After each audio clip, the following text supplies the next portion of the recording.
ikkala planimizni оформление qilib oldik. Bunisida razmerli, bunisida markalarni qo'yib olganmiz. Endi bularga legenda, ya'ni условно обозначение yasaymiz. Legendadan так, отделканикini kopiya qilamiz. S детализации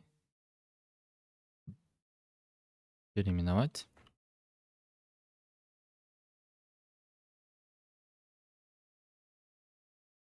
Mebel.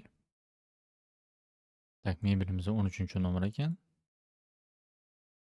Переименовать 13 mebel.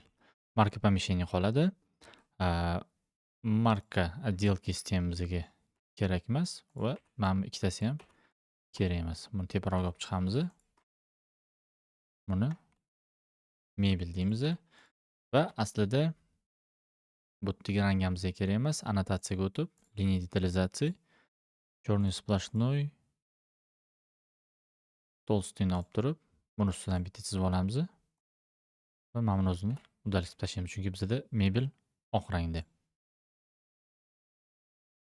Legendamizni qo'yamiz. Без имени. Mana shu joylashtirib qo'ysak ham bo'ladi. Buni nomi chiqdi, nomini ham tepaga ko'tarib qo'yib qo'yamiz. Masshtabli variant bo'lsa, boshqa planlarda ham, bu planda ham masshtabli variant tanlasanglar bo'ladi. Sizlarga shu kerak bo'lsa. Xo'p, отделкаdan yana bitta kopiya olamiz. Копировать с детализацией.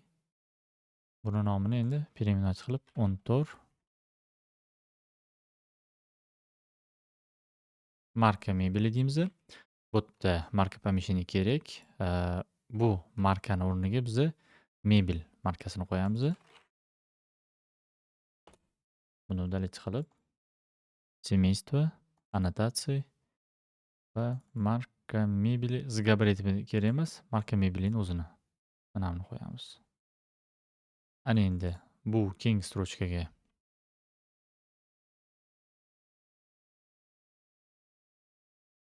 заказная mebel, bunisiga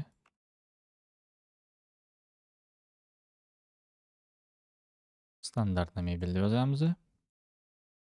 Pastiga ikkitasi kerak emas. Va bu yerda biz yasagan цветовое обозначениеdan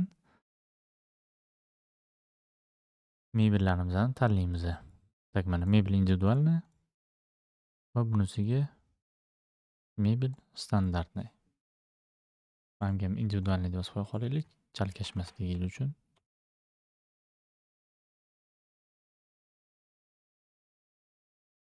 Va bu marka mebeli.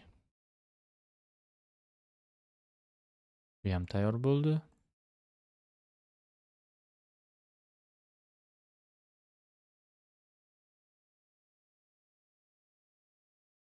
Без imeni qilib qo'yamiz.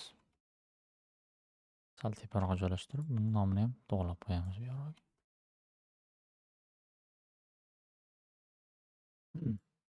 Bu yerda hozir начиниялар, buni spesifikatsiya qilganda qilib o'tamiz. Условно обозначениялari tayyor. Сохранить qilamiz.